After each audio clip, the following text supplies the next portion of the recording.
My name is Sharon Peterson. I'm one of the registered dietitian nutritionists who work for the Villages Health. And today I'd like to go over the topic of successful meal planning with GERD and reflux. And as you know, GERD stands for gastroesophageal reflux. So the objectives are to review those symptoms, talk about prevalence and risks, try to answer the question, how did we get here?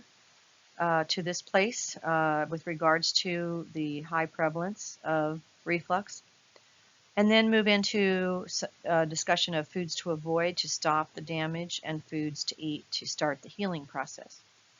These two resources, these are two books that I read, and they are providing the bulk of the information for this presentation. The Acid Watcher Diet by Dr. Aviv. He's in New York City, and he is considered one of the world's experts on this topic. Dropping Acid, the Reflux Diet Cookbook and Cure is more of a cookbook. It does have some information in the front, but it's mainly a cookbook. I recommend both of them. So what are the symptoms? Well, traditionally we think of heartburn and regurgitation as the classic symptoms. Turns out that many patients are presenting with more like throat-based symptoms and not really the heartburn and regurgitation. So things like throat clearing, hoarseness, difficulty with swallowing, choking episodes, coughing, feeling like something is stuck in their throat, excess throat mucus. And so there's this idea called LPR, laryngopharyngeal reflux, or throat burn reflux, sometimes also called silent reflux. And it's a situation where the person actually has the heartburn reflux but doesn't know it because their esophageal tissue has become so inflamed and damaged and numb that they don't have those classic symptoms. So I want to make sure we're all in the same spot in the body. So look at the left side first. You see the yellow arrow. That is called the lower esophageal sphincter. It is supposed to stay closed at all times unless food is coming through.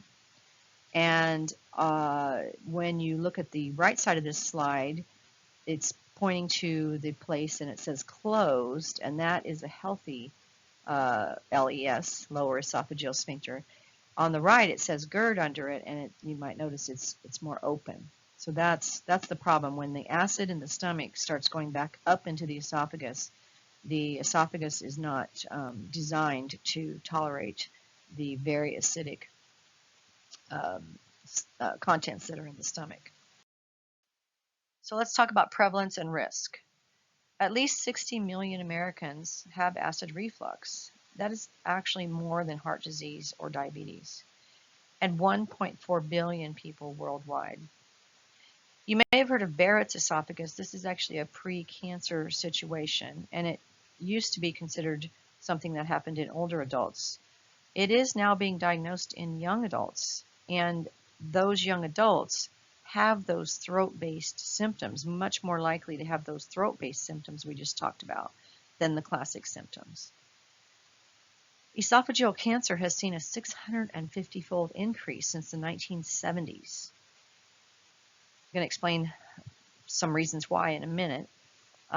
Advanced stages of esophageal cancer do not have a very good prognosis. Typically, the person will live about 1 year after diagnosis. So why this increase? What in the world is going on? Well, there's a number of reasons. Treatment may be delayed because a person might not realize that chronic throat clearing or hoarseness is a sign of reflux and needs to be reported. Maybe incorrect treatment, maybe misdiagnosis, maybe the person is sent to an allergist and or a gastroenterologist and or a pulmonologist thinking that it's something along those lines. Misuse and overuse of acid blocking medications. Those medications really aren't meant for us to be on for the rest of our lives. But what I want to spend the rest of our time today talking about is the fact that dietary acid is lurking in many of our foods and beverages, and I had no idea until I read those books that this was going on. So what we must understand is the problem is not just the acid that goes back up to the esophagus from the stomach. It's also the acid that we are putting down the esophagus in our food and beverages. And I have a feeling many of us are not even aware that we've been doing that. So the acid that comes down the esophagus is also a problem. And again, I remind you about this LPR or throat burn reflux or silent reflux. So you might remember back in high school chemistry, the pH scale. I just wanted to highlight some things and review that for you. Notice that 7 is the midpoint. It goes from 0 to 14. You might remember that the lower numbers, the bottom half of this scale, are the acidic items, and the top ones are the basic. So this is talking about acid-base balance. Now look at 0, that's battery acid. A pH of 1 is gastric acid, our stomach acid. pH of 2, look at that, carbonated beverages. So very acidic. Lemon juice, cranberry juice. pH of 3, that's where wine, some wines, orange juice, vinegar, ketchup, pickles, salad dressings. pH of 4, some other wines, beer typically, tomato juice, apples, mayonnaise, salad dressings. Notice that a pH of 5 is black coffee, and notice that cow's milk is a pH of 6.5. And we'll come back to this later.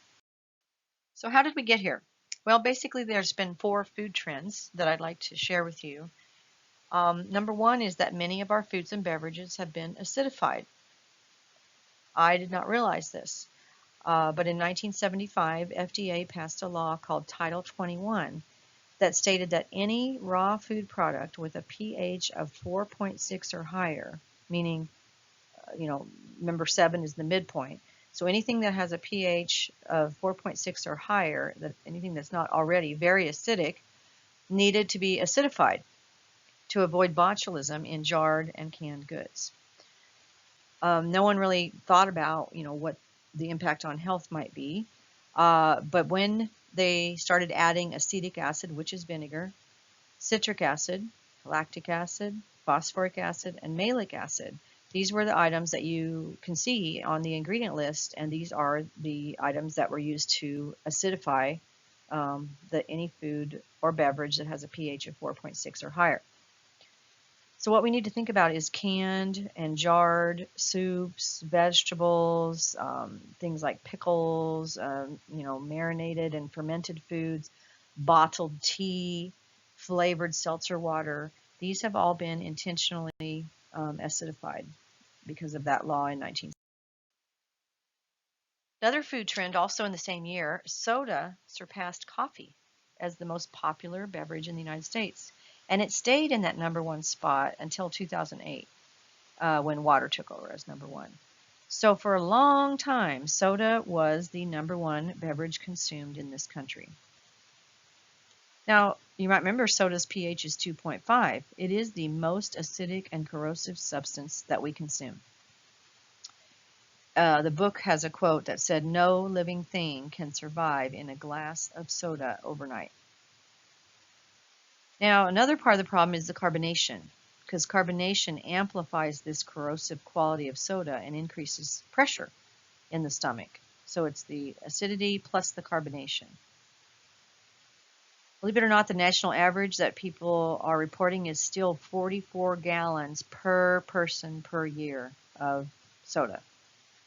So in the case of GERD and reflux, we're talking about all soda, diet and regular, and any other carbonated beverages that we might be consuming. If we really want to help ourselves heal and really want to reduce our GERD and reflux, we need to think seriously about what we're doing with soda. Another food trend in 1980, high fructose corn syrup replaced beet sugar and cane sugar in soda and processed foods. Now, high fructose corn syrup was cheap and versatile, but it contained sulfuric acid. It does contain sulfuric acid. And it was used in everything. So again, the sodas, the bread, cereals, yogurt, fruit juice, crackers, pickles, salad dressing, barbecue sauce, ketchup, spice mixes, even jarred baby food, candy bars, etc., etc. Now, yes, recently, the public has started rejecting this idea of high fructose corn syrup, and the use of it has decreased. But again, for a long time, sulfuric acid was in that product that was in many of our foods. Another food trend in 1983, convenience foods took off. And, microwave popcorn is kind of held up as the poster child of convenience foods trend. But of course, we had frozen pizzas, we had frozen dinners, we had all those things. So ultra-processed convenience foods are engineered for fast prep. Therefore, the food industry uses chemicals and artificial additives and fake flavors to extend shelf life. In fact, we now have over 3,000 different food additives, synthetic flavors, and colors listed in the FDA database. So keep in mind, the more processed the food, the more acid damage is occurring. Maybe you've seen ultra-processed foods in the news. It's a really hot topic. So ultra-processed foods in the news. Here's just some example headlines. This one says, fast carbs, are they hijacking our health? That's by David Kessler. This one says, why we overeat. Hint, it's not apples and cabbage. This one I really want you to focus on. This one says, are ultra-processed foods making us fat? Now see that gentleman right there. His name is Kevin Hall, and he works at NIH. And his team of researchers are really stirring things up because they are attempting to research the idea of whether ultra-processed foods are related to our obesity epidemic. So his research question is, are ultra-processed foods making us fat? Sounds simple enough, right? So he had 20 people come and live at the facility for a month. They were provided twice as much food as they needed and were told to eat as much or as little as they wanted. And it was provided in 3 meals and snacks and bottled water. So there were 2 groups. One group had ultra-processed foods while the other group had whole foods, unprocessed foods, and then they switched. So they measured every bite they ate.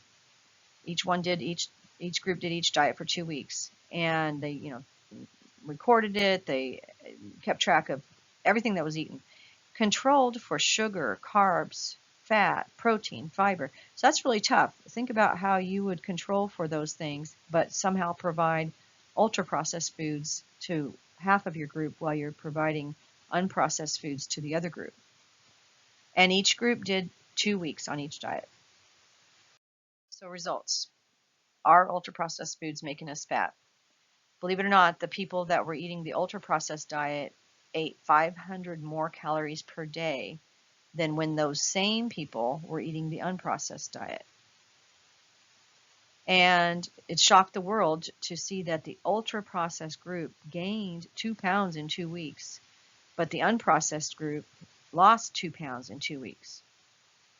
So this really is rocking the nutrition world, because remember, both diets had equal amounts of those nutrients that are being blamed for the obesity epidemic: sugar, carbs, fat. So he's demonstrating that there's something unique or something about ultra-processed foods in and of themselves that are causing us to eat more and are causing us to gain weight.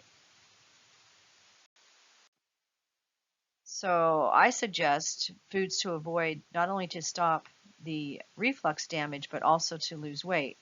Let's really think seriously about what we're doing with those ultra-processed foods and refined carbs, those things that are listed here. Really just empty calories. We used to call them junk foods, right? What about processed meats? These are very, very highly processed and have never been good for us, and most recently have been linked to colon cancer. How often are we having breaded and deep fried fast food and appetizers and things that have been dunked in a vat of grease to cook? The 500-degree temperatures used to cook these foods are very inflammatory to the body. In fact, everything listed here is very inflammatory to the body. Fatty meats, butter, margarine, cream sauces, seed oils. So now let's focus in on what foods to avoid specifically for GERD and reflux. So this is coming out of the books that I highlighted at the beginning. We really need to reduce or eliminate those well-known triggers. So the 5 C's: caffeine, carbonation, citrus, chocolate, and cocktails, meaning alcohol.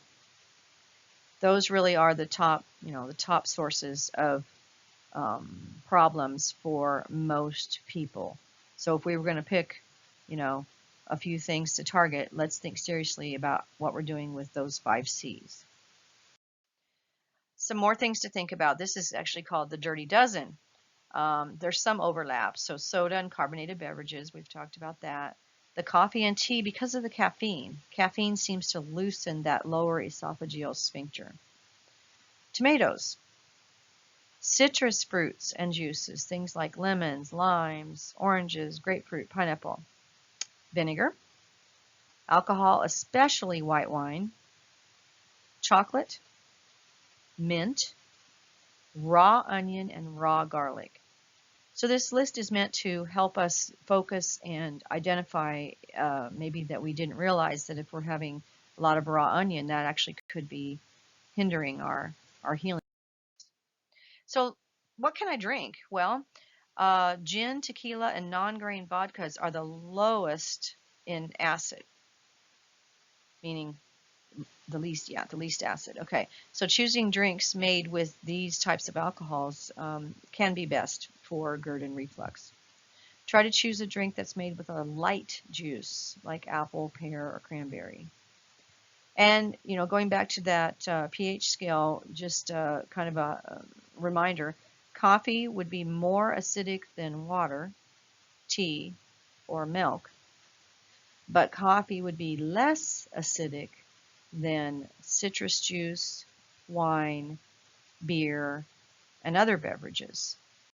So let's look at this again with some of those beverages highlighted. As you can see, beverages is a category that we could really make some progress on if we're wanting to heal our reflux.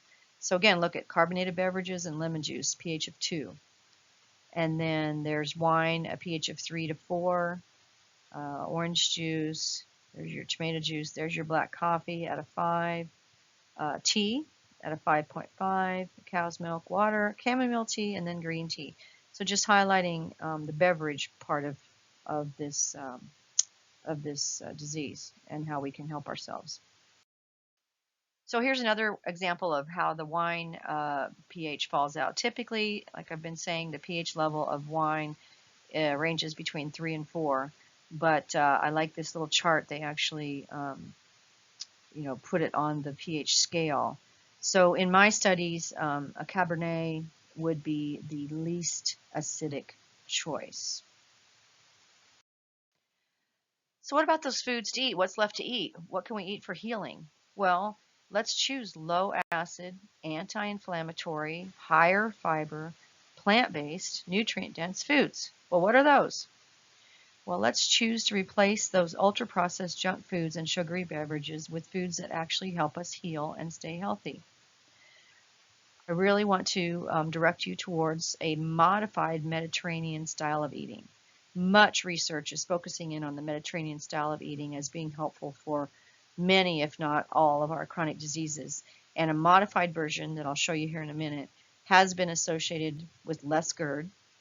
The basic Mediterranean style of eating has been associated with lower A1C and blood sugars, less dementia, lower blood pressure, lower LDL, and a healthier body weight. So we really need to think about moving in that direction. So what does that look like? Well, any fresh or frozen vegetable except the tomatoes, onions, and garlic. Any whole fruits except the citrus category. Focusing on, of course, our whole grain breads and pastas and rice and cereals. And gluten-free can be helpful for people with reflux. Nuts and seeds, especially cashews and almonds, seem to be working really well for people that have reflux.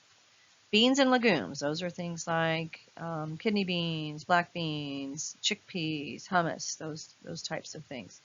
Olive oil is the main source of fat in the Mediterranean style of eating.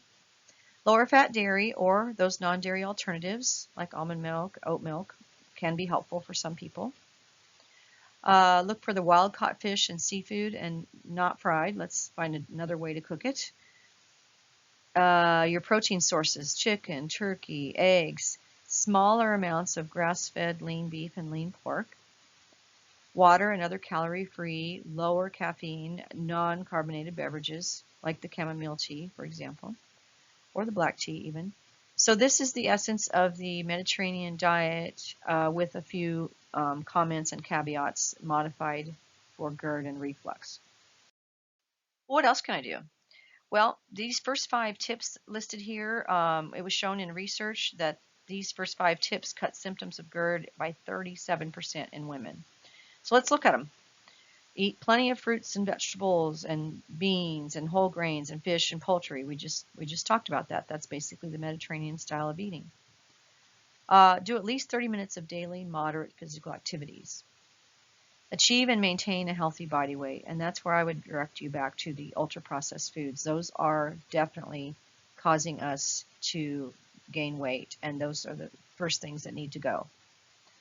Try to limit our intake of coffee, tea, and soda. In this study, they said no more than 2 cups a day, okay? And I'd say as low as possible, especially for the soda. And then, of course, don't smoke. We should also avoid large meals. Try not to eat anything 3 hours before bedtime.